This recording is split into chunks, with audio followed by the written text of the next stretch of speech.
40곳 넘는 주의 주지사와 보건당국 관리들이 5월 1일까지 모든 성인을 접종 대상에 포함시키겠다고 발표했습니다. 뉴욕시가 9월 학기부터 만 3세 아동들에게도 처음으로 무상 교육을 제공합니다. 앤드루 커머 뉴욕 주지사의 가족들이 팬데믹 초기 우선 검사를 받는 특혜를 누린 것으로 드러나 논란이 일고 있습니다. 여러 소수 민족들이 연대해 한 목소리로 아시안 혐오를 규탄하는 시위가 계속되고 있습니다. 한동안 가파르게 감소하던 코로나19 신규 확진자와 사망자가 정체 국면에 들어섰습니다. 코로나19 장내 보조 프로그램이 4월부터 시행됩니다. 제약사 아스트라제네카가 76% 효능을 보였다고 오늘 수정 발표했습니다. 코로나19 백신 접종 기피 현상이 일면서 백신 접종 증명서 거래 사기가 기승을 부리고 있습니다.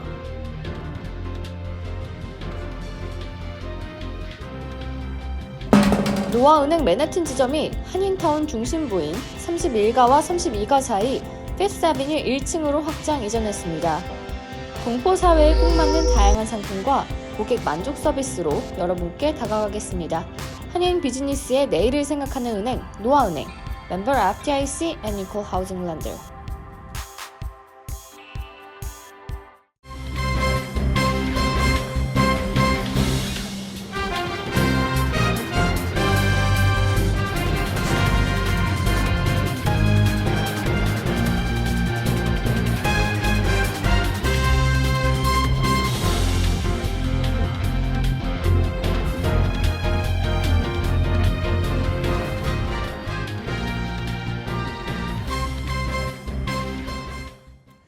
여러분 안녕하십니까? KBTV 뉴스 9 이창원입니다. 바이든 대통령이 18세 이상 모든 미국인이 오는 5월 1일까지 코로나 백신 접종 대상이 될 수 있도록 각 주정부에 내린 지시가 대부분의 주에서 이행될 것으로 예상되고 있습니다. 40개 주가 넘는 주지사와 보건당국 관리들이 5월 1일까지 코로나19 백신 접종 대상자를 모든 성인으로 확대하는 목표 달성을 자신했다고 CNN 방송이 보도했습니다. 이 중 적어도 30개 주는 바이든 대통령이 제시한 일정보다 빠른 3, 4월부터 대상자 전면 확대가 가능할 것으로 보고 있습니다. 바이든 대통령은 코로나 팬데믹 1주년 대국민 연설을 통해 5월 1일부터 모든 미국 성인이 백신을 접종할 수 있도록 각 주에 지시하겠다고 밝힌 바 있습니다. 기저질환, 유무, 연령 등으로 접종 자격에 제한을 두지 말라는 것입니다. 현재 16세 이상 주민이면 누구나 백신 접종이 가능한 주는 웨스트버지니아, 알래스카, 미시시피, 유타, 애리조나 등 5곳이며 다른 주들도 접종 대상 확대를 예고했습니다. 텍사스주는 모든 16세 이상 주민에 대한 접종을 29일 시작한다고 밝혔고 조지아주는 오늘부터, 인디애나주는 31일부터 시행하게 됩니다. 앤드루 쿠머 뉴욕 주지사는 모든 성인에게 백신을 허용하는 일정은 공개하지 않았습니다. 다만 쿠오모 주지사는 연방정부가 제공하는 백신 물량을 근거로 접종 문턱을 점차 낮추겠다고 밝혔습니다. 현재 뉴욕은 50세 이상, 교사, 필수 업종 종사자, 기저질환자 등에게 백신을 접종하고 있습니다. 이처럼 백신 접종에 속도가 붙었지만 당국은 경계를 풀지 말라고 경고하고 있습니다. 로셸 웰란스키 질병통제예방센터 국장은 브리핑에서 백신 접종 속도는 고무적이지만 봄방학철을 맞아 여행이 급증할 수 있어 우려되고 있다고 밝혔습니다. 존스 홉킨스 집계에 따르면 어제 미국의 신규 확진자는 79,440명, 사망자는 1,591명이었습니다. 뉴욕시가 9월 학기부터 만 3세 아동들에게도 처음으로 무상 교육을 제공합니다. 김은지 기자입니다. 어제 빌 드블라지오 뉴욕시장은 2021-2022학년도가 시작되는 9월부터 모든 3세 아동들이 무상으로 하루 종일 교육을 받을 수 있는 프로그램이 시작된다고 밝혔습니다. 드블라지오 시장은 바이든 행정부는 이번 경기부양책 가운데 교육 부분 지원금을 100분 활용해 9월부터 시작되는 새 학년도부터 3세 아동을 대상으로 한 무상 프리킨더가든 프로그램인 3K for All을 뉴욕시 전역 32개 학군의 모든 대상자들에게 무상으로 주 5일 풀타임으로 시행할 것이라고 발표했습니다. 이에 따라 현재까지 12개 학군에서만 시범적으로 운행되어 온 3K 프로그램을 올 가을 학기부터는 32개 학군으로 확대됩니다. 그간 한인 밀집 지역인 25번과 26번 학군에서는 3K4올 프로그램이 없었기 때문에 이번 소식은 한인 학부모들에게도 반가운 소식입니다. 물론 이전에도 3K4올은 거주 학군 이외의 지역에도 신청할 수 있었지만 이번 확장으로 인해 뉴욕시 내 모든 학부모들이 거주 지역과 가까운 곳에서도 무상 보육을 받을 수 있게 된 것입니다. 이번 프로그램을 통해 1만 6,500여 명이 추가로 등록을 할 것으로 보이며 뉴욕시 전역에 있는 약 4만 명 이상의 3세 아동들이 무상 교육 혜택을 받게 될 전망입니다. 프로그램 신청은 마이스쿨 웹사이트를 통해 지원하거나 전화 또는 이메일로도 가능합니다. 빌 드블라시오 시장은 지난해 4세 프리-K 아동들의 무상 교육을 시작하면서 언젠가 만 3세 아이들에게도 무상 교육이 확대되길 희망했는데 그날이 지금 우리 앞에 현실로 다가왔다며 감격스럽다고 말했습니다. 메이샤 포터 신임 교육감도 이에 대해 기쁘고 감격스럽다며 이를 통해 일하는 부모들의 교육비뿐만 아니라 타가 고민을 덜어줄 것으로 기대한다고 말했습니다. 뉴욕시 학부모 측에서도 환호하며 매우 고무적이고 혁신적인 교육 프로그램이라고 평가하고 있습니다. KBTV 뉴스 김은지입니다. 코로나19 발생 초기에는 바이러스 감염 여부를 체크하는 검사를 받기가 힘들었습니다. 그러나 앤드루 코모 뉴욕 주지사의 가족들은 이 시기에 우선 검사를 받는 특혜를 누린 것으로 드러나 논란이 일고 있습니다. 자세한 소식 김은지 기자가 전해드립니다. 오늘 뉴욕타임스는 앤드류 코모 주지사의 행정부는 뉴욕에서 코로나19가 확산된 지난해 3월 주지사의 가족들과 고위 공무원들이 뉴욕주가 운영하는 실험실에서 우선 바이러스 검사를 받을 수 있도록 특혜를 제공했다고 보도했습니다. 뉴욕타임스에 따르면 특별 대우 혜택을 받은 가족들은 쿠오모 남동생이자 CNN 앵커인 크리스 쿠오모와 어머니 마틸다 쿠오모, 딸들입니다. 남동생 크리스 쿠오모는 지난해 3월 31일 코로나19 양성 반응을 보였음을 발표하고 롱아일랜드에 소재한 자택에서 자가격리 치료를 받았습니다. 이 밖에 3월 중 검사를 받은 고위 공무원은 뉴욕 뉴저지 항만청 리 코튼 부부, 센트럴파크 회장 엘리자베트 스미스 등입니다. 쿠오모 주지사와 주 보건국장 주커 박사, 메트로폴리탄 교통국장 패트릭 제이 포이 등도 비슷한 시기에 우선 검사를 받았습니다. 뉴욕타임스는 지난해 3월은 실험실의 검사 물량 초과로 검사를 받기가 무척 힘들었으며 중증 환자들까지도 사전 검사 없이 자가 격리할 수밖에 없었다고 말했습니다. 또 이 같은 시기에 대중과의 접촉이 거의 없는 가족까지 우선 검사를 받도록 한 것은 명백한 특혜라고 지적했습니다. 뉴욕주법은 공무원이 개인의 이익을 위해 특권을 누리는데 자신의 지위를 사용하는 것을 금지하고 있습니다. 뉴욕타임스는 이와 관련 이 같은 특혜 논란은 요양원 사망자 수 축소, 성희롱 혐의 등으로 정치적 위기에 처한 쿠오모 주지사의 이미지를 추락시키는 악재가 되고 있다고 지적했습니다. KBTV 뉴스 김은지입니다. 최근 이 아이젠 혐오 범죄는 여러 소수 민족들이 연대해서 한 목소리로 규탄하는 시위가 계속되고 있습니다.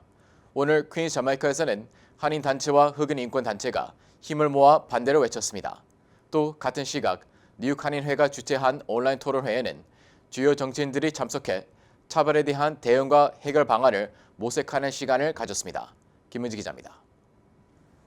오늘 오후 12시 퀸즈 자메이카에서는 최근까지 흑인 목숨도 소중하다를 외쳤던 흑인 커뮤니티가 이제는 아시안 목숨도 소중하다를 외치는 기자회견을 열었습니다. 이 자리에는 백수츠 관계자 및 회원들과 뉴욕 한인회, 민족화해협력 범국민협, 뉴욕 협의회 등 한인 사회를 대표하는 각계각층의 리더들이 동참했습니다. 케빈 리빙스턴 백수츠 창립자 겸 회장은 우리는 인종차별에 대한 아시안 커뮤니티 입장을 적극 지지한다고 말한 뒤 우리는 모든 증오와 맞서 싸워야 한다며 이미 우리는 인종차별을 충분히 겪었고 이제는 그만할 때가 됐다며 더 이상은 인종증오 범죄가 있어서는 안 된다고 강조했습니다. 찰스윤 뉴욕 한인 회장은 특히 오늘 기자회견을 개최한 흑인 인권단체 백수츠와 회견이 열린 장소인 이곳 한인 뷰티 서플라이 업체는 과거 한흑 간의 갈등을 풀고 연대하며 화합을 다지는 뜻깊은 자리라고 말했습니다. 지난해 7월 흑인 인권단체 백수츠는 필 뷰티 서플라이 매장 앞에서 지역사회 무관심과 소통 부재를 이유로 이 업체를 대상으로 한 시위를 계획한 바 있습니다. 그러나 시위가 시작되기 전 찰스윤 회장과 롱김 뉴욕주 하원의원 등 지역 정치인의 중재로 시위 개최를 막았습니다. 당시 이 일은 자칫 커뮤니티 문제로 불거질 수 있었던 한흑 간의 보이지 않는 긴장을 푸는 중요한 계기가 됐고 오늘로써 갈등을 넘어 서로 화합하는 장이 됐습니다. 한편 같은 시각 뉴욕 한인회는 증오범죄 대응에 대한 온라인 토론회를 개최했습니다. 토론회에 참석한 척 슈머 민주당 상원 원내대표는 부활절 휴회 기간이 끝나고 의회가 다시 열리면 가장 먼저 아시아계 증오범죄 방지 법안을 신속하게 심의키로 했다고 말했습니다. And the bill to fight anti-Asian violence, sponsored by Mazie Hirono in the Senate and our own Grace Meng in the House, will be the first bill we will debate when we come back from our Easter break. I put it on the floor today. And we have to make sure our law enforcement pays particular attention to these. These are hate crimes. I will be telling them that one of their focuses has to be under the federal hate crimes law prosecuting any type of anti-Asian as well as any type of. 이 법안에는 증오범죄를 당한 사람이 손쉽게 피해 사실을 신고할 수 있도록 온라인 신고를 허용하고 사법당국이 신속하게 증오범죄를 처리하도록 의무화하는 내용이 담겼습니다. 또 증오범죄를 방지하기 위해 교육을 강화하는 등의 관련 조치 도입도 포함됐습니다. To provide an easier way for people to report and to file these incidents because it's really very hard now. There are a lot of obstacles to people actually wanting to report them. And finally, education. We want to also ensure that if and when people are convicted of hate crimes, that they could receive counseling and education instead of simply just incarceration. Even if we convicted every single perpetrator of a hate crime, that's not going to solve the problem by itself. We need to have more education. 이외에도 찰스윤 뉴욕 한인 회장이 주최한 이날 토론회에는 멜린다 캐츠 퀸즈 검사장, 존 리우 뉴욕주 상원의원 등 정치인과 공직자, 아시안, 흑인, 라티노, 유대인 등 각 커뮤니티를 대표하는 리더들이 함께했습니다. KBTV 뉴스 김은지입니다. 한동안 가파르게 감소하던 코로나19 신규 확진자와 사망자가 정체 국면에 들어섰습니다. 뉴욕, 뉴저지 일원의 코로나19 확진자도 증가세를 보이고 있어 우려되고 있습니다. 로셸 웰렌스키 CDC 국장은 백악관 브리핑에서 신규 감염자가 계속해서 소폭 증가하면서 가장 최근 7일간의 하루 평균은 거의 5만 5천 명으로 그 이전 7일간의 평균보다 약 3% 상승했다고 밝혔습니다. 웰렌스키 국장은 또 가장 최근 7일간의 하루 평균 사망자도 968명으로 이번 주 들어 정체 상태를 보였다고 밝혔습니다. 웰렌스키 국장은 최신 데이터에서 보이는 정체가 우려된다며 미국은 지난 몇 주간 코로나19에서 탁월한 진전을 이뤘고 지금 예방에 노력을 기울이면 더 빨리 팬데믹에서 벗어날 수 있다고 당부했습니다. 이런 가운데 뉴욕주가 발표한 코로나19 지표에 따르면 23일 하루 감염률은 4.75%로 전날에 이어 다시 4%를 넘어섰고 어제 감염률은 3.51%로 다시 3%대를 회복했지만 최근의 감염률 증가 추세는 눈에 띄는 수준을 보이고 있습니다. 지난 21일 발표 감염률 2.95%에서 3.22%, 4.18%, 4.75%로 최근 일주일 사이에 1%포인트가 훨씬 넘게 올랐습니다. 입원 환자 수는 어제 현재 4,641명으로 최근 며칠간 하루에 100명에서 200명 정도 늘고 있습니다. 또 뉴저지 버겐, 허리슨, 모리스 카운티 등 주내 12개 카운티에서 신규 감염이 지속적으로 증가하고 있는 것으로 나타났습니다. 주 전역 감염률은 현재 8.2%이며 입원도 증가해 일주일 동안 총 2,764명이 신규로 입원한 것으로 나타났는데 이는 한 달 전보다 18% 증가한 것입니다. CDC는 어제까지 전체 인구의 14%인 4,636만 5천여 명이 백신 접종을 마쳤고 인구의 25.7%인 8,547만 2천여 명은 최소한 한 차례 백신을 맞았다고 집계했습니다. 또 지금까지 접종된 백신을 1억 3,047만 3천여 회분으로 파악했습니다. 최근 일주일 동안의 하루 평균 접종 건수는 약 250만 건으로 한 달 전에 150만 건보다 크게 증가했다고 CNN은 분석했습니다. 연방재난관리청은 코로나19 사망자의 장례를 치른 가족에게 최대 7,000달러 비용을 지원하는 코로나19 장례 보조 프로그램을 4월부터 시행합니다. 대상은 2020년 1월 20일 이후부터 해당됩니다. 장례 보조 프로그램은 지난 11일 시행된 미국 구제법에 포함된 코로나19 바이러스 대응 및 지원법에 의거한 것입니다. 연방재난관리청은 코로나로 인해 사랑하는 사람을 잃은 가족과 커뮤니티를 지원할 목적으로 장례비 보조 프로그램을 진행하며 추가 정보를 담은 안내서가 완료되는 즉시 배포할 것이라고 덧붙였습니다. 아울러 관련 전화번호도 조만간 공개할 계획이라고 밝혔습니다. 이번 지원 프로그램 수혜 대상 자격은 미국 내 50개 주와 미국 보호령에서 사망했어야 하며 사망 진단서에 사망 원인이 코로나19로 명기되어 있어야 합니다. 또 신청자는 지난해 1월 20일 이후 장례비를 부담한 미국 시민권자, 비시민 미국적자, 합법 체류 신분의 외국인이어야 합니다. 비시민 미국적자는 미국령인 사모아나 스웨인즈 아일랜드 출생자 등입니다. 하지만 연방재난관리청은 사망한 사람의 체류 신분은 수혜 자격과 무관하다고 밝혔습니다. 즉 사망자가 불법 체류자라도 가능하다는 것입니다. 신청 접수는 오는 4월부터 시작할 예정입니다. 연방재난관리청에서 요구하는 신청 서류는 총 3종류입니다. 그중 첫 번째는 사망 원인이 직간접적으로 코로나19라고 기재돼 있고 사망 장소가 미국 보호령 또는 미국 내 사망임을 증명하는 공식 사망 증명서입니다.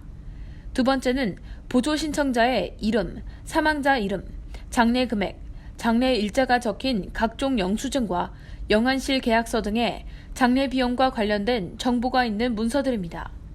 세 번째는 장례비의 자금원 증빙 서류도 있어야 합니다. 장례비가 장례보험이나 비영리단체 또는 다른 정부기관의 지원을 받은 경우에는 이 프로그램의 수혜 대상에서 제외되기 때문입니다. 지급 방법은 연방재난관리청이 이메일을 통해 수혜자에게 직접 연락하고 지원금은 계좌이체 또는 신청자가 선택한 수령 방법에 따라 지급됩니다. 자세한 정보는 웹사이트에서 열람이 가능하며 구체적인 안내서와 전화번호는 조만간 발표될 예정입니다. KBTV 뉴스 김은지입니다. 영국 제약사 애스트라제네카는 미국에서 진행한 신종 코로나 바이러스 감염증 백신의 3상 임상시험 결과 유증상 감염을 막는 데 76%의 효능을 보였다고 오늘 수정 발표했습니다. 앞서 애스트라제네카가 22일 공개한 자료에서 효능은 79%였습니다. 자세한 소식 김은지 기자가 전해드립니다. 지난 22일 아스트라제네카는 임상시험 결과를 발표했습니다. 하지만 이날 발표에 대해 약물 임상 결과를 평가하는 기관인 안전모니터링위원회는 날짜가 지난 정보가 포함되어 우려된다는 입장을 전염병 연구소로 통보하게 되면서 의혹이 일었습니다. 오늘 발표는 이러한 의혹에 대해 아스트라제네카가 안전모니터링위원회와 협력해 최신 효능 자료를 분석한 결과에 따른 것입니다. 지난 발표에는 유증상 감염을 막는 데 79%의 효능이 있다고 밝혔지만 이번 정정 발표에는 76%의 효능이 있다고 밝혔습니다. 하지만 중증, 위중으로 진행하는 것을 100% 막는 효과가 있었다는 기존 발표는 그대로입니다. 아울러 65세 이상에는 85%의 예방 효과가 있다고 발표했습니다. 지난 22일 발표에는 80%였습니다. 한편 아스트라제네카의 백신은 4월 초중순쯤 FDA와 질병통제예방센터에 긴급 승인을 요청할 것이라고 밝힌 바 있습니다. KBTV 뉴스 김은지입니다. 코로나19 백신 접종 기피 현상이 일면서 백신 접종 증명서 거래 사기가 기승을 부리고 있습니다. 언론은 정부가 발급한 증명서 위조는 범죄라며 막대한 벌금에 처할 수 있고 보안 위반 행위가 될 수도 있다며 주의를 당부했습니다. 최근 온라인 중고품 거래 사이트 크레이글리스트, 이베이, 오퍼럽 등에서 연방질병통제예방센터 로고가 새겨진 코로나19 백신 접종 기록 카드가 거래되고 있다고 언론이 보도했습니다. 등록된 사진을 보면 CDC가 발급하는 백신 접종 증명서와 매우 흡사하며 접종자 개인정보, 접종일, 백신 제조업체, 접종 장소 등을 적는 칸이 빈칸으로 돼 있습니다. 구매자가 카드에 기재되기를 원하는 이름과 접종일 등을 알려주면 업자는 그대로 써놓은 후 인쇄해서 보내주는 방식으로 판매되고 있습니다. 가격은 장당 $15부터 $200까지 다양하며 이 가짜 카드 거래가 전국적으로 퍼지고 있다고 CNN이 보도했습니다. 또 CNN 방송은 코로나19 음성 판정 증명서가 장당 $25에 거래되고 있다고 전했습니다. 사이버 위협 정보 제공 업체 도메인 툴스의 보안 전문 연구원 최드 앤더슨은 이 가짜 카드가 CDC 증명서와 매우 비슷한 카드 용지에 거의 동일한 글꼴로 인쇄한 것 같다며 경제 재개가 진행될수록 수요가 증가할 수 있다고 전망했습니다. NBC 방송은 정부가 발급한 증명서나 신분증을 위조해 사용하는 것은 범죄라고 강조한 뒤 가짜 백신 접종 증명서를 구매하거나 사용하다가 막대한 벌금에 처할 수 있고 보안 위반 행위가 될 수 있다며 주의를 당부했습니다. 내 집같이 편안한 은행 뉴 밀레니엄 뱅크가 뉴저지 클로스터와 뉴욕 플러싱에 새로운 지점을 오픈하였습니다. 클로스터 570 피어먼트 로드와 플러싱 141 노던 블러바드에 위치한 새 지점에서 모든 금융 업무와 혼무 기지 상담도 함께 해드립니다. Member of FDIC and Equal Housing Lender. 지난 23일 앤드류 쿠오모 뉴욕 주지사는 뉴욕주 건강보험 거래소를 통한 건강보험 가입자에 대해서 세금 공제 혜택이 확대된다고 발표했습니다. 이는 코로나19 경기 부양한 미국 구제법에 포함된 세금 공제 혜택 확대에 따른 것입니다. 연소득 개인 $5만 $1,040, 4인 가족 기준 $10만 $4,800 이하의 경우 건강보험료가 낮아집니다. 보험료 인하는 4월 중으로 확정되고 오는 5월부터는 인하된 보험료가 청구됩니다. 6월부터는 기존의 보험료 세금 공제 혜택이 주어지지 않았던 소득 수준의 가구들도 보험료가 낮아집니다. 뉴욕주는 이날 얼마나 보험료가 인하되는지에 대해서는 공개하지 않았지만 삭감 정도는 소득 수준과 가구 원수, 커버리지 종류 등에 따라서 상이할 것으로 보입니다. 또 뉴욕주는 저렴해진 보험료에 따라 새롭게 건강보험에 가입하고자 하는 뉴욕 주민들의 편의를 위해 등록 기간을 올 연말까지 연장하기로 했습니다. 보험 가입은 뉴욕주 건강보험거래소 웹사이트를 통하거나 보험회사를 통해 직접 가입할 수 있습니다. 캐시 호컬 뉴욕주 부지사가 아시안 혐오 범죄와 정부 프로그램 수혜에 어려움 등 한인 사회가 겪고 있는 여러 현안에 귀를 기울이고 코로나19로 경제적 어려움뿐만 아니라 혐오 범죄 등으로 힘든 시기를 겪고 있는 한인 커뮤니티를 돕기 위해 연대하겠다고 말했습니다. 또 언어적인 지원 방안을 마련할 수 있도록 노력하겠다고 약속했습니다. 어제 퀸즈 플러싱 먹자골목의 함지박 식당에서 열린 부지사와의 간담회에 참석한 먹자골목 상인 번영회, 유니온 스트리트 소상공인 협회 등 지역 소상공인 대표들과 아시안 아메리칸 연맹은 코로나19 팬데믹 이후 급여 보호 프로그램, 긴급 재난 지원 대출 프로그램 등 정부 지원 프로그램 이용에 있어 한인과 아시안 이민자들이 겪는 언어 장벽과 수혜 자격 및 지원 조건의 까다로움 등을 호소했습니다. 또 최근 급증하는 아시안 혐오 범죄 등에 대한 고충도 전했습니다. 이외에도 롱아일랜드 레일로드, 머리힐 역사 인근 주차 공간 마련 등의 문제도 제기됐습니다. 뉴욕주 의회가 기호용 마리화나 합법화 세부 내용에 합의했습니다.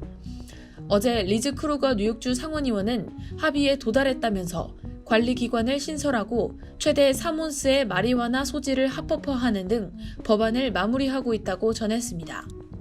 법안은 주 상하원에서 다음 주 중에 통과될 것으로 보입니다.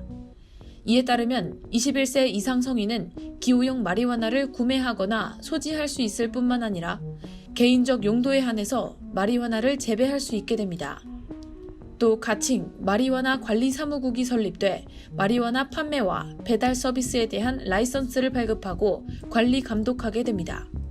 세금은 9%의 주 판매세와 4%의 지방 판매세 등 총 13%가 부과되며 추가로 주 성분 함량에 따라 차등적으로 물품세가 더해집니다. 뉴욕주는 이로 인해 연간 약 3억 5천만 달러의 세수를 확보하게 될 것으로 예상됩니다. 지난 22일 국토안보부 산하 이민세관 단속국이 발표한 2020년 학생 및 교환 방문자 정보 시스템 유학생 통계에 따르면 미국 내 한인 유학생은 68,217명으로 전년 대비 15,854명, 약 18.9%나 감소했습니다. 2019년 5.4%의 감소폭에 비해 3배 이상에 달하는 수치입니다.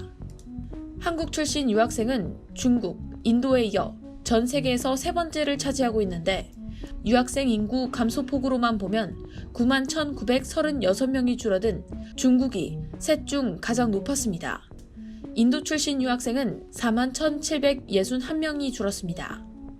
한국 유학생 중 유치원부터 고등학교까지인 조기 유학생은 2020년 5,427명으로 전년도 6,748명에 비해 약 20%나 줄었습니다. 코로나19 팬데믹으로 인해 유학생들의 취업 시장에도 여파가 컸습니다. 2020년 유학생 OPT 프로그램 신청자 중 취업에 성공한 유학생은 12만 2,699명으로 전년도 13만 8,898명에 비해 12%나 감소했습니다. 한편 전국 50개 주 중에서 가장 많은 유학생을 잃은 주는 6만 7,466명이 줄어 전년 대비 22.9%가 감소한 캘리포니아 주였습니다. 하지만 캘리포니아 주 내 유학생은 22만 7,191명으로 여전히 전국에서 유학생이 가장 많은 주였습니다.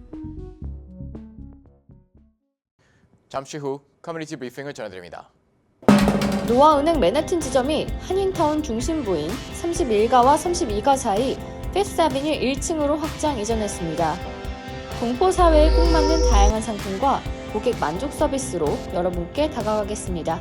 한인 비즈니스의 내일을 생각하는 은행 노아은행, 멤버 FDIC and Equal Housing Lender.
이어서 환율과 증시 전해드립니다.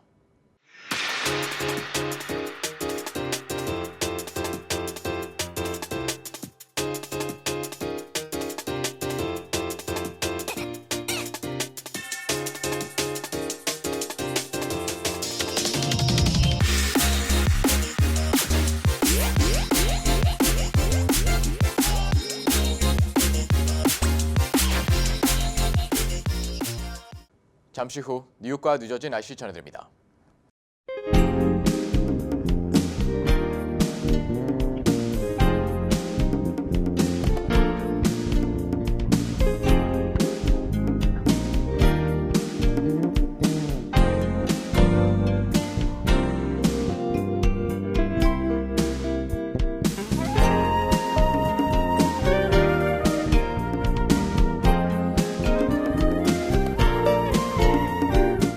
KBTV 뉴스 9 마칩니다. 오늘도 시청해 주셔서 감사합니다. 편안한 밤 보내시기 바랍니다.